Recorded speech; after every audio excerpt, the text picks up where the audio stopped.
Can the Nashville Predators get back to where they were a week ago? They've got a tough team to rebound against. The Boston Bruins. We'll preview tonight's game on today's Locked On Predators podcast. You're Locked On Predators, your daily podcast on the Nashville Predators. Part of the Locked On Podcast Network, your team every day.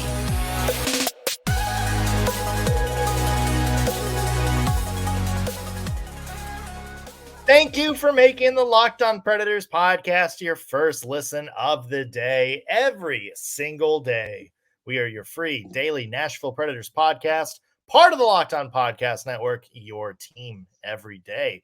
As always, I want to start out with a special shout out to our loyal Locked On Pred heads out there every day or two tune into every single show. We love you guys and appreciate the love and support you give us week in and week out. I'm Nick Morgan. I'm a writer at Penalty Box Radio, and I have a partner in crime. You do. I'm Ann Kimmel. I'm a writer at Penalty Box Radio. A lot to get to on today's show. Some prospects news regarding two of the most talked about prospects in the Nashville Predators system, Matthew Wood and Ryan Ufko. One of them has signed his entry-level deal, or I guess technically his ATO, whatever. We'll get to semantics of that later. And the other is looking for a new place to play hockey next season, which could have some big positives for his NHL future. Plus, we will look ahead to an important stretch of games for the Nashville Predators, just 8 games left of the regular season. What can they do to finish on a high note? We'll get to that in just 1 second. First, though, I want to mention today's episode is brought to you by FanDuel. Make every moment more. Right now, new customers get $200 in bonus bets with any winning $5 bet. That's $200 if your bet wins. Visit FanDuel.com/lockedon to get started. All right, Ann, as we mentioned, a tough 8-game stretch to close out the regular season for the Nashville Predators. And it starts with an especially tough game tonight at Bridgestone Arena. Predators taking on the Boston Bruins, one of the best teams in the East, a team that I think a lot of people are kind of maybe kicking the tires on declaring them Stanley Cup, front runners, maybe not the favorites, but a team that's definitely going to be in the conversation. Loaded everywhere you look, up and down the lineup.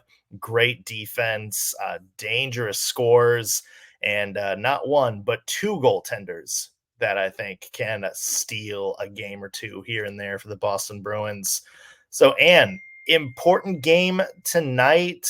What do the Nashville Predators have to do to avoid going to that 3-game losing streak? Oof, yeah, this is a big challenge. I agree with you. You know, when Nashville lost that game against Arizona, not only did it hurt because they broke that consecutive point streak, not only did it hurt because it was Arizona, but you knew the bounce back games coming up were going to be Colorado and Boston. Obviously, Colorado, the Predators went on to lose. Boston, this is not the team that you want to get a bounce back win against. But is it doable? I think it's more doable than maybe we think. But like you said, Boston is a totally stacked team. Nashville has a lot of things that they need to do to get back to the game that brought them so much success over that consecutive point streak. They worked on a lot of those things at practice on Monday. It was very interesting, the very specific drills and the things that Andrew Brunette really worked on with the team on Monday. I think he was saying, hey, these were some weaknesses in our game. We're going to spend a little extra time on them. And they did that on Monday. Andrew Brunette also talked about what it was going to take to kind of get the team back where they need to be, looking at these 2 back-to-back losses and kind of putting it in perspective. And I thought what he had to say was really interesting. So let's take a listen to what Andrew Brunette had to say about these past 2 losses in the Nashville Predators. I think around Saturday, but how did you feel about 5-on-5? Yeah, I liked our game. In review, there's some aspects we can learn from and get a little bit better at. I think we just put ourselves in a tough position to kill him for felt like half the game. So, and then obviously on the other side, the power play kind of had trouble carrying the momentum for us. And saying all that, you leave the rink, feeling pretty good about yourselves, even though, I thought we did some things that were uncharacteristic at different times. We talked about letting go in the last minute. Little things that early in the year we were doing, and we went through a stretch where we weren't doing it, but we're not perfect, and we'll learn from it and move on. Yeah, I liked our game. I think we created, both games. We're not going to win them all. It's a hard league, especially on the road. But I thought we created enough in both games to have a better result. We just did some uncharacteristic things in Arizona, and the same things maybe in a different sense in the penalty kill and the lack of special teams in Colorado. And as we all know, late in the season, those games, that's what wins and loses hockey games. Yeah, to his point, I don't think you're looking at these two games like, oh, this is a catastrophe. The Preds are sliding. They're showing who they always are, and it's going to be a disaster to end the season. As you mentioned, it seems weird to bring it up because of the way the scores wound up, but there's some good stuff in that Colorado game, and there was some good stuff in that Arizona game too. So I think heading into another tough game tonight against Boston, the question for the Preds is just, okay, clearly we were rolling at points during these games. We went up early against the Coyotes. We're absolutely wiping the floor with them early. We were absolutely dominating Colorado early until that Ryan McDonough situation that situation kind of maybe stifled momentum a little bit.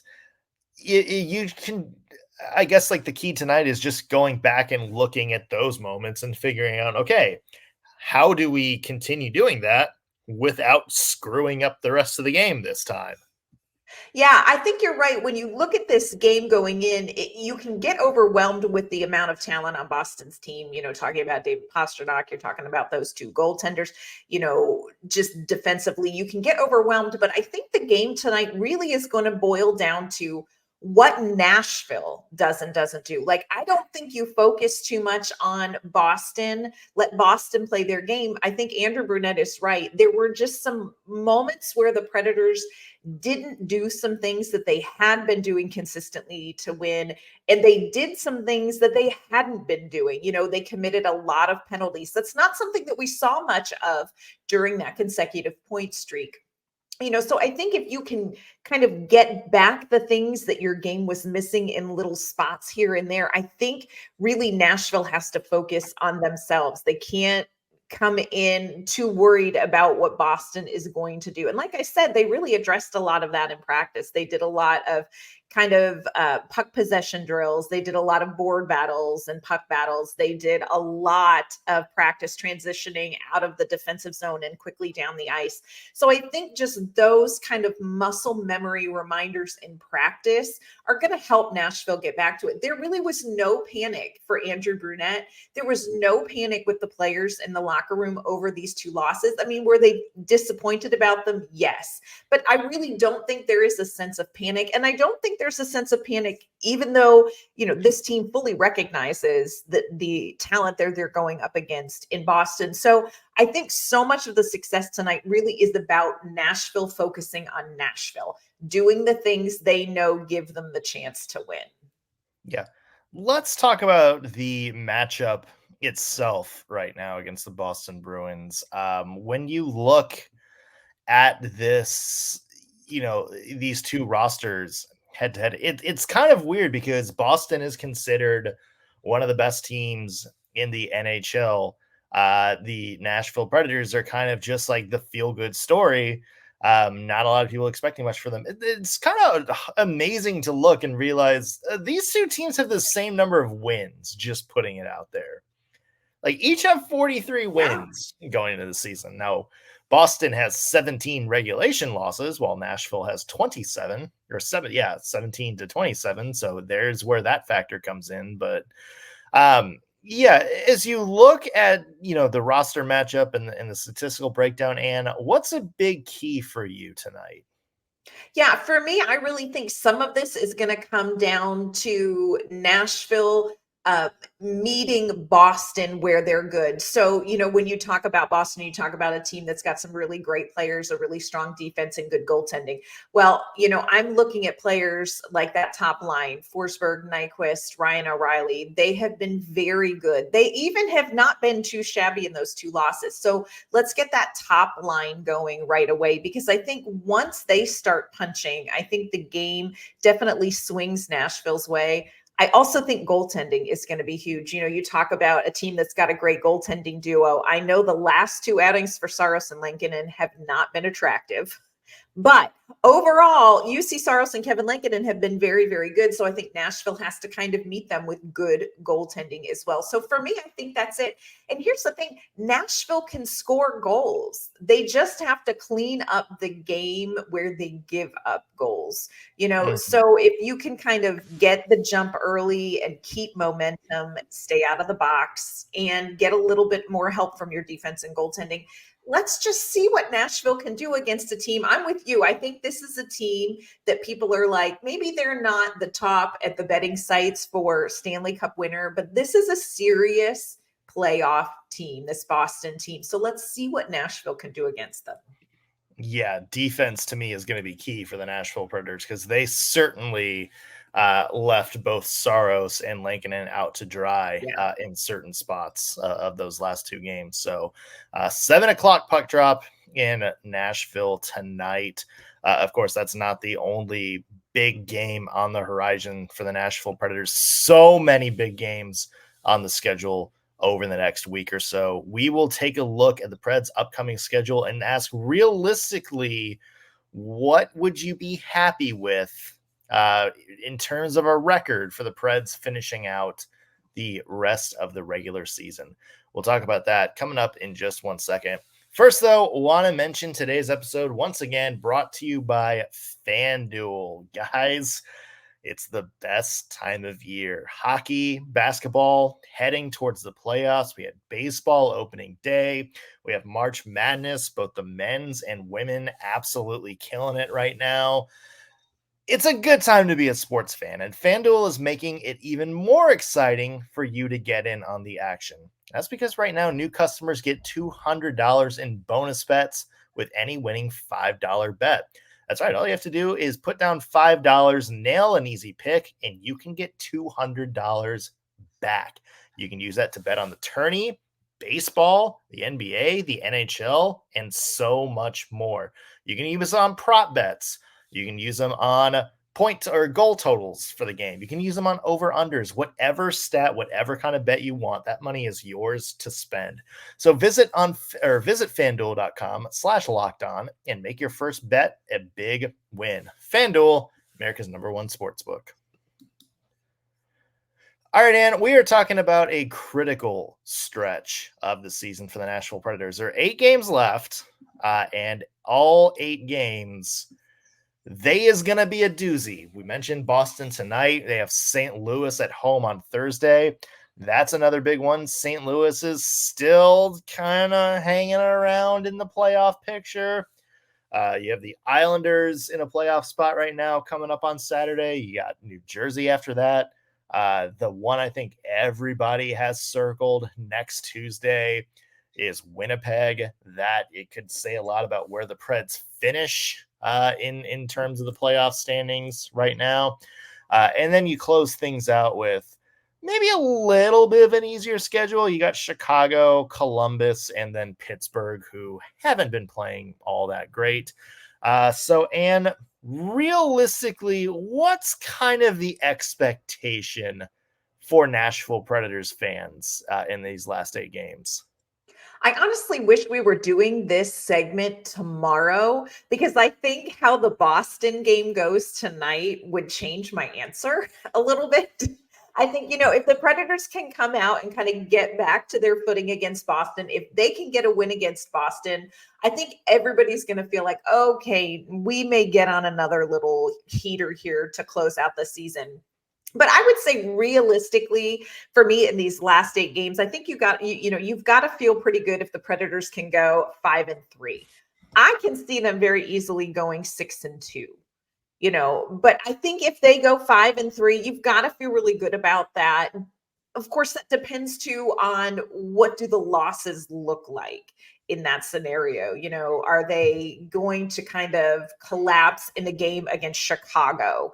That kind of changes Yeah. how you feel about it. But for me, I'm like, you go 5-3 to close out these last 8. Hats off to you.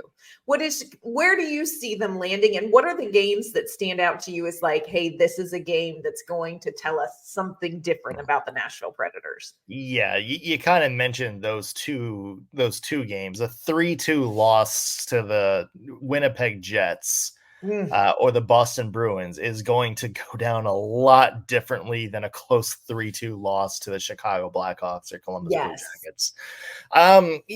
There's a couple of interesting ones. Like obviously St. Louis is going to be huge. Obviously Winnipeg is going to be huge. Those are, I think, kind of the two Super Bowl games, to end Right. the year. To me, I'm very curious about these two back-to-backs. You got New Jersey and New Yeah. York this coming Saturday and Sunday on the road. The Islanders are still in playoff contention. That's a tough matchup. New Jersey not really in playoff contention anymore, but hey, like we saw what they did last year. Like there's still a lot of really good players on that team. That's going to be a dangerous matchup for the Predators. And then you go ahead and look to the other back-to-back, which is Yeah. Chicago and Columbus. That's something that's going to tell me where the Preds heads are at right now. I don't know if there's going to be anything to, I guess, quote unquote, play for in terms of playoff position.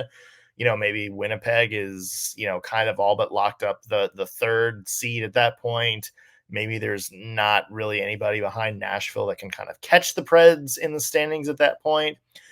But those are still, at this point of the year, 4 critical and, in comparison, kind of easy points, and Yes. so for me, like, if that's going to tell me where the Predators mindset out. If they come out and they handle the test and they take care of business and they get like quote unquote easy wins against those teams, 4-1, 5-2, something like that, where they just look like the dominant Nashville Predators, then I think we can look at it and it's okay. They're focused. They're in good headspace.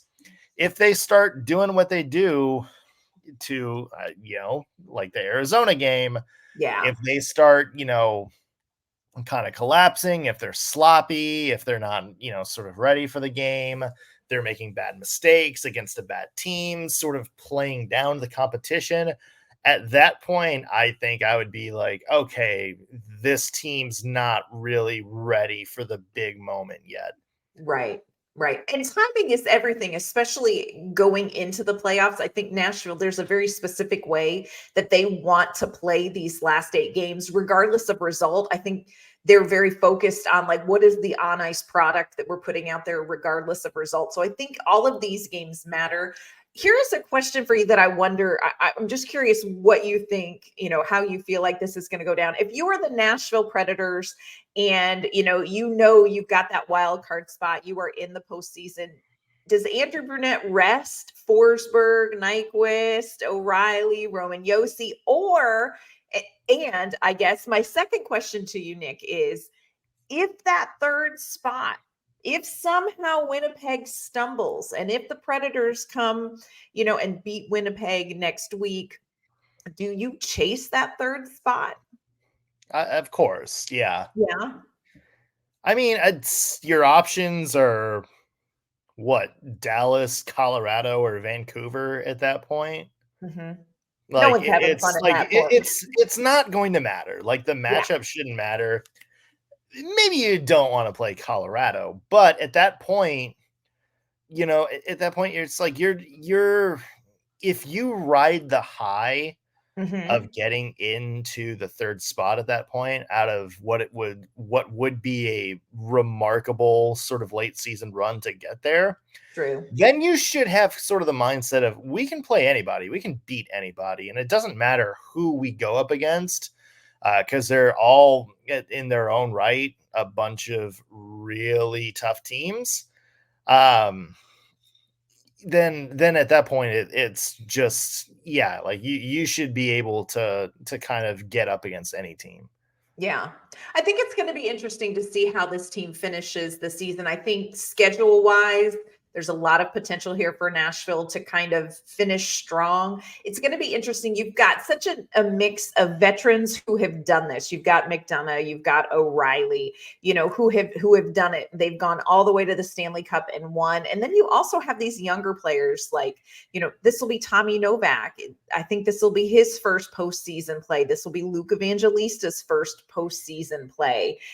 I think it's going to be really interesting to see where they finish the regular season and how intentional Andrew Brunette is about keeping them in a mindset to go into the postseason with some of these younger players. So I'm very curious about what Brunette does down the stretch. If the Predators, if he opts to rest some players, if he opts to just say, no, we're just going to push all the way through. I don't know. I'm very interested to see how these 8 games unfold. But again, I will say, I think Nashville can come away. I think they can go 5-3. I think they could go 6-2.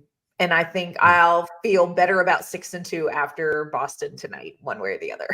Yeah, a little bit of a tougher schedule, but it's mostly, the opponents are a little bit easier than, say, Winnipeg's schedule or anything like that. Right. But the 2 back-to-backs, that's going to be, I think, interesting for the Nashville Predators to deal with in the last little bit. There are some prospects to talk about for the Nashville Predators today. Updates on Ryan Ufko and Matthew Wood. 2 updates that impact their playing future for the Predators organization. So we'll get to that coming up in just 1 second. Of course, we just spent some time talking about how is this regular season going to end? Where are the Nashville Predators going to end in the standings? Well, friends, here's what's real. Regardless of where the Predators end in the standings, we want to remind you that you can win big by playing daily fantasy hockey on Sleeper. It is the official daily fantasy app of the Locked On NHL Network. Sleeper is our #1 choice for daily fantasy sports, especially daily fantasy hockey, because with Sleeper, you can win 100 times your cash in daily fantasy hockey contests. All you have to do is pick whether players like Roman Josi, Philip Forsberg, or David Pastrnak will record more or less than their sleeper projections for things like goals, assists, saves, plus minus, and more in any given game. To win a 100 times bet, you have to correctly predict the outcome of 8 player stats. That's right, Preds fans. You can win 100 times your money playing daily fantasy hockey, so start paying attention and nail your picks so you can win big. Use our promo code LOCKEDONNHL, and you're going to get up to a $100 match on your first deposit. Terms and conditions apply. That's code LOCKEDONNHL. See Sleeper's terms of use for details and locational availabilities. All right, and we have some prospects news to get to on today's show, and a couple of big ones. Yes. In terms of the Nashville Predators top prospects. First, let's get to the newest addition for the Milwaukee Admirals. Ryan Ufko signed his entry-level deal with the Nashville Predators. It will officially be in next year, but he has signed a ATO with the Milwaukee Admirals, so he'll be able to play for the Ads the rest of the season. Eric Dene has come out and said this is probably one of the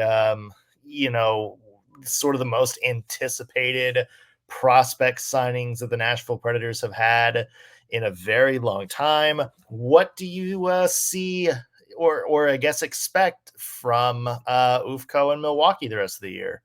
Yeah, I have to tell you, so excited to see him in Milwaukee. Ryan Ufko was a 4th round pick in 2021, and he is probably a player that if you saw on the ice, he is not going to jump out at you just standing there. He's a little bit fun size for a defenseman, but this young player is really something special. And so I'm very excited to see him with the Milwaukee Admirals. He has played at UMass. He was captain at UMass this past season. Finished the season 10 goals. He was 3rd in scoring on the team. He had 6 game-winning goals. Like, this is a guy with a tremendous amount of hockey sense, a tremendous amount of skill. He just is going to be it's going to be so great to see him playing at that AHL level with the Admirals. What I do think is interesting is Milwaukee seems to have a lot of defensemen. So it's going to be interesting to see, where do they put Ufko in? Who is he going to kind of partner with? Because I do think that they're going to want to get him out there and get him out on the ice and in games pretty quickly. But you've got a lot of defensemen in Milwaukee. You know, they're kind of sending some guys back and forth with the Atlanta Gladiators as well. So this sort of clogs up the system in Milwaukee a little bit on the blue line. But this is a young player I think Nashville really wants to get eyes on in this particular situation at this level of hockey right away.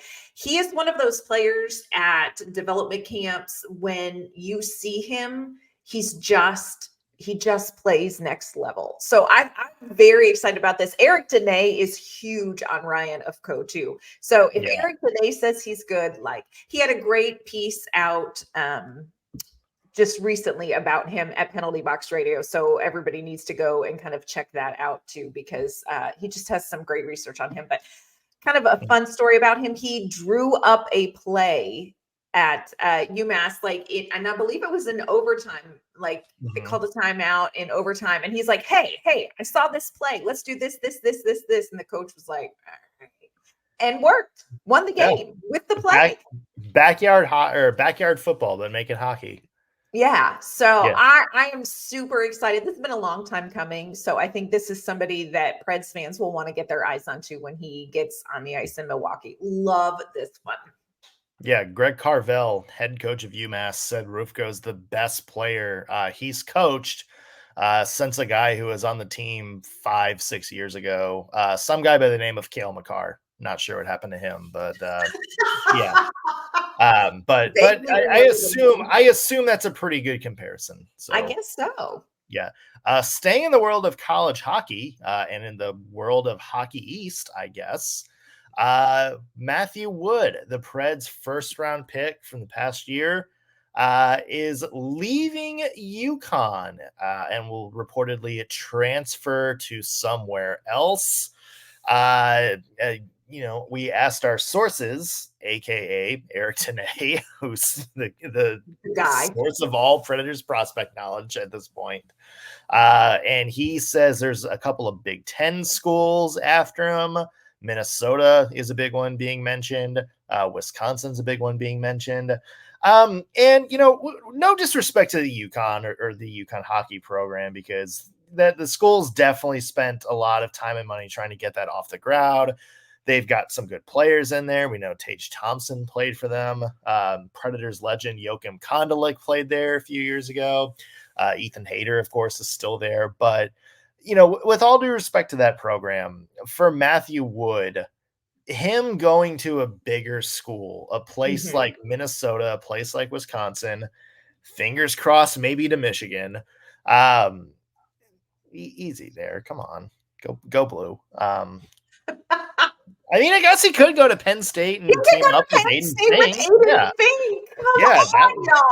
That would be good. But no, the point is, him going to a bigger school with, I guess, more talent around him.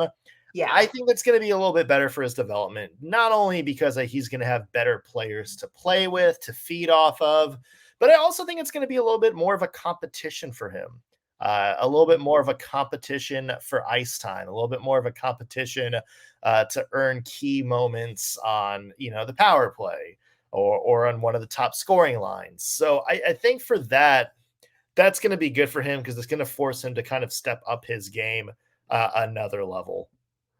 Yeah, I agree with you too. And again, no disrespect to the UConn program at all, but yeah, I agree with you. I think go somewhere maybe that's just got a longer history of, player development, getting players kind of more ready for the NHL, that kind of thing. And we'll see where he lands. Look, I'm not lying. Like, I would 100% love to see him go to Penn State, but I agree with you. I think probably he's going to go to maybe one of the more storied NCAA programs there. It's going to be very interesting to see where he ends up. This is what I will say about Matthew Wood. I think this is somebody who's going to be successful basically anywhere you put him, just maturity wise. He's very mature for his age. perspective wise. And I do think he really is looking like, I want to be somewhere that's going to develop me as best I can be. So it's going to be interesting to see where he ends up. Definitely something for Predators fans to keep an eye on too, but really like this young man, hoping he finds the right fit and can kind of jump back in next season with a little bit of fire. Yeah, because he was, especially at the end of the year, to me, I think really impressive. I think he really started to show flashes of the type of player he can kind of grow into. I just think he needs a little bit more of a push. And I think being, some of the better players around him, Right. I think will definitely help him do that. So we'll see where he winds up. We expect maybe somebody in the Big Ten, but, obviously, like, he's in UConn now. Boston College, Boston University, they're both going to be looking to reload because they'll probably lose a couple of really good players to NHL teams this year. So it's going to be interesting to see where he winds up for sure. As we mentioned off the top, Predators versus Bruins tonight, 7:00 puck drop at Bridgestone Arena. It's going to be a doozy, folks. We will be back tomorrow to have a full breakdown of that game. And where can people find your work in the meantime? You can find my work online at penaltyboxradio.com. You can find me on social media at AnnK_Mama on Ice. You can find me at penaltyboxradio.com as well, or follow me on social media _NS Morgan. That's going to do it for us on today's Locked On Predators podcast. Thanks for making us your first listen of the day. Back with an all-new episode tomorrow. We'll see you then.